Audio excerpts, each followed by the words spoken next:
Do you want to get a head start on becoming the next Chip and Joanna Gaines now that Fixer Upper is coming back on in 2022? Or maybe you are a newer real estate investor and you have no idea where to start. Regardless of where you are, you need to watch this entire series. In the meantime, I'm going to help you suggest 3 things that you should consider when building your team and searching for an investor-friendly real estate agent. Hi, I'm Lisa Pinder with the Pinder Group.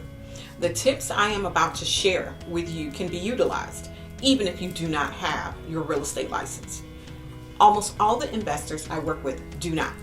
Number 1, you must become laser focused on what area you want to work in.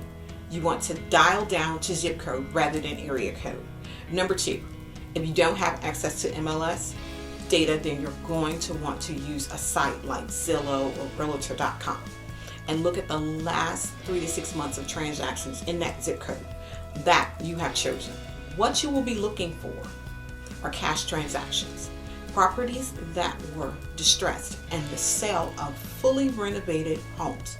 You will then see who the agents were that were involved in those transactions. Typically, you're looking for the agent on the buyer side of the cash transaction and the agent on the selling side of the distressed and renovated homes. A pattern will eventually develop, which I will cover in a few moments. Number 3, you're going to have to get out and connect. By connecting, I mean attending meetups for groups in that area that you are wanting to be working in. Typically, there are investor groups or groups that are run by agents. You can also connect by driving the neighborhoods in the zip codes that you have identified and look for homes that are currently going through renovation. You can typically tell this by dumpsters that are in the driveway or the street. Once you have identified those addresses, work backwards to find out who the agent was in the transaction.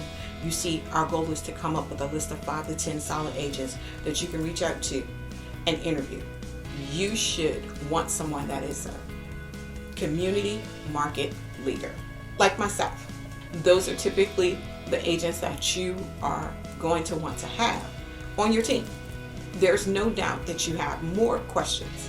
Again, this is Lisa Pinder with the Pinder Group, where we believe in service beyond closing.